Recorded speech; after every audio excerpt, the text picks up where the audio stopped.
The Las Vegas Raiders have made a move, and it's one that could solidify their linebacker core for the 2025 season. According to reports, the Raiders have officially signed linebacker Christian Ellis, a restricted free agent from the New England Patriots. But there's a twist. The Patriots still have until Monday to match the offer and keep him. Will they? And what does this signing mean for the Raiders? Let's break it all down. Before listening to the latest news, subscribe to the channel, like it, and don't forget to press the bell icon. Let's move on to the new news. Ellis was tagged with the right of first refusal, meaning the Patriots had the option to match any deal he signed. But let's be real. New England has already loaded up on linebackers this offseason. They've spent big money elsewhere, making it highly unlikely they'll fight to keep Ellis. That means the Raiders may have just landed a key defensive piece for the future. So, what does Ellis bring to the table? The guy has bounced around, spending time with the Vikings, Eagles, and 49ers before landing with New England. But last season, he finally got a real shot under former linebacker-turned-coach Jared Mayo, and he delivered. Watching his tape, you see a player with sharp instincts, strong football IQ, and the ability to read plays before they happen. He's quick, aggressive, and surprisingly effective in pass coverage, something the Raiders desperately need. With Ellis in the mix, the Raiders' linebacker unit is starting to take shape. He's not just a depth piece. He could very well be a starter. This move signals that the Raiders are serious about upgrading their defense, and if all goes as expected, Ellis could be a difference-maker in silver and black. Christian Ellis has taken the long road to this moment, but the Raiders might be getting a hidden gem. At 26 years old, he's battled his way through multiple teams, proving himself every step of the way. Coming out of Idaho, he didn't get the national spotlight, and as an undrafted free agent, he had to fight for every opportunity. But now, he's finally getting his shot to make a real impact. After bouncing between the Vikings, Eagles, and 49ers, Ellis landed in New England, where he finally got the chance to show what he's made of. And when he did, he delivered. In his most recent season, he racked up over 80 tackles, forced fumbles, an interception, multiple pass breakups, and even a couple of sacks. That's the kind of production the Raiders desperately need. This move isn't just about adding depth, it's about potential. Ellis has shown flashes of brilliance, and with the right coaching, he could develop into a key piece of the Raiders' defense. We've seen it happen before. Linebackers who thrive in the right system with the right coach. The Raiders are betting on Ellis to be one of those guys, and given his journey, his work ethic, and his ability to make plays all over the field, that bet just might pay off in a big way. Linebacker is a position where coaching can make all the difference. The right system and the right coach can take a player from being average to elite. We've seen it happen before. Legends like Ray Lewis and Patrick Willis thrived under great coaching. And now, the Raiders are hoping that defensive coordinator Patrick Graham can work his magic again, just like he did with Robert Spillane. The potential is there, and with the right guidance, Christian Ellis could become a major force on this defense. But that's not all. Las Vegas has been busy. They just re-signed defensive tackle Zack Carter, a move that shows they believe in his potential. Carter, a former third-round pick out of Florida, never quite found his footing with the Bengals. But when the Raiders picked him up mid-season, things started to change. He became a reliable run stopper, showing flashes of the dominance he was once projected to have. At 6 feet 4 inches and 320 pounds, Carter has the perfect build for a disruptive interior presence. The Raiders could have let him walk, but instead, they chose to keep him. That says a lot. It means the coaching staff saw something in his tape, something worth developing.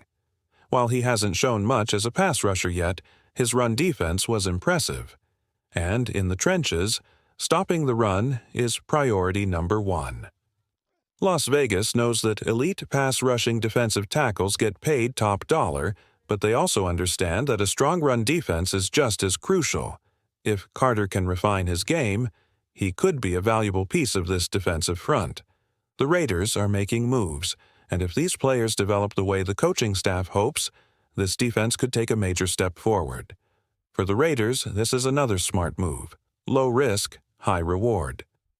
Zack Carter may not have the same breakout potential as Christian Ellis, but he brings value. He knows the system, understands the scheme, and can be a solid rotational piece on the defensive line.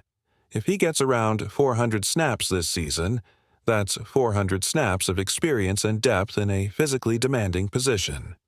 Now, moving on to a former Raider, Andre James has officially signed with the Los Angeles Chargers. While his time in Vegas had ups and downs, let's set the record straight. James was a key piece of the offensive line for years. Coming out of UCLA as a tackle, he transitioned to center under the guidance of Tom Cable and spent time learning behind Rodney Hudson.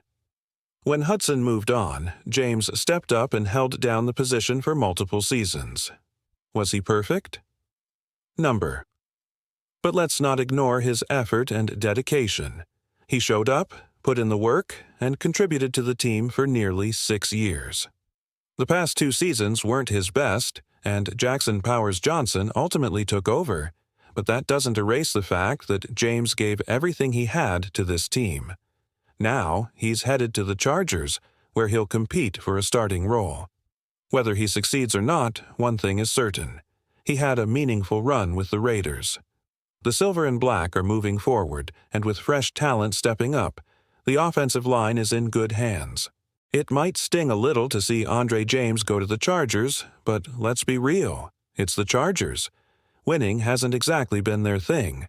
But let's shift gears and talk about something much bigger: the NFL Draft. There's a lot of talk about what the Raiders will do with their pick, and 2 of the top draft analysts, Mel Kiper and Daniel Jeremiah, have the same prediction: Ashton Genty. Both experts believe the Raiders could take the explosive running back in the first round. But is that really the right move?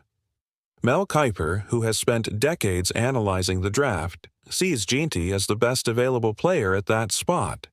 He highlights Jeanty's speed, vision, and physicality, traits that helped him rack up 2,600 rushing yards and 29 touchdowns last season.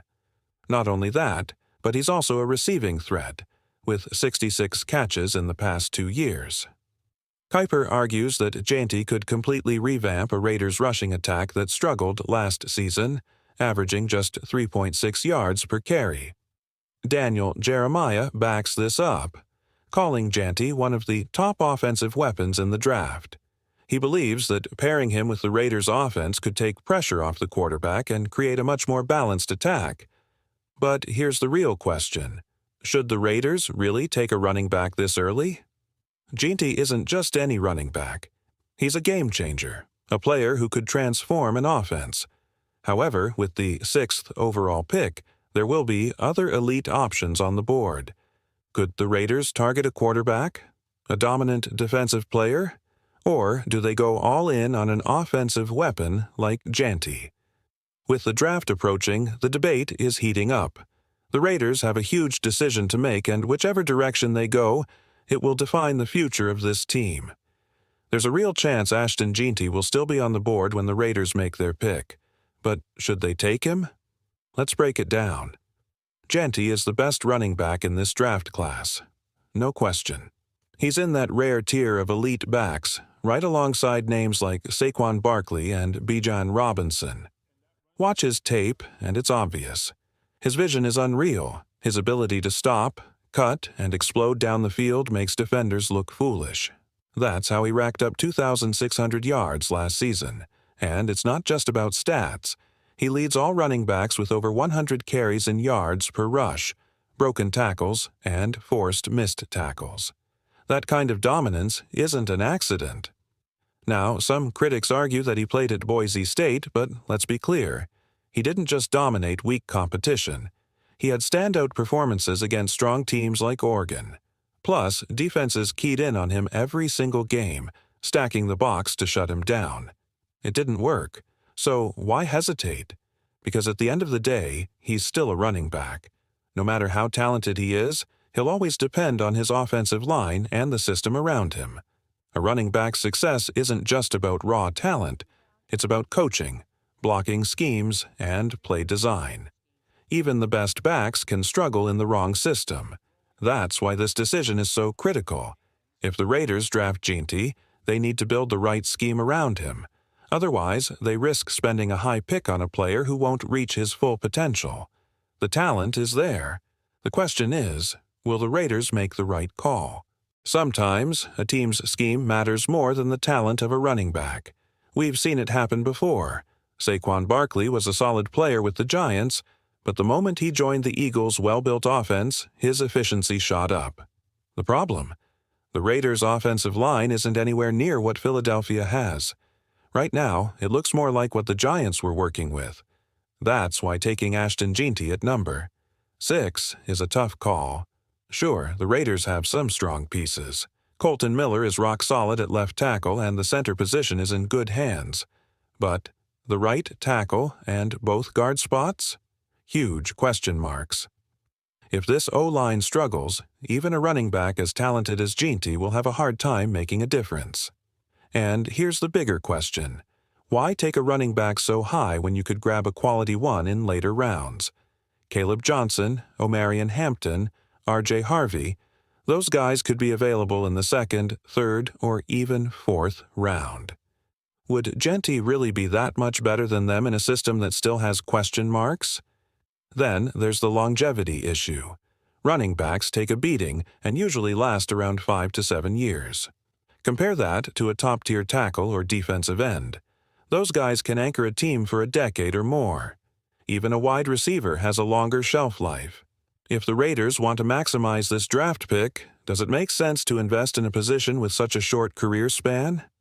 Now, if the front office believes Jeanty is the guy and they pull the trigger, there's no doubt he'd bring explosiveness to the offense.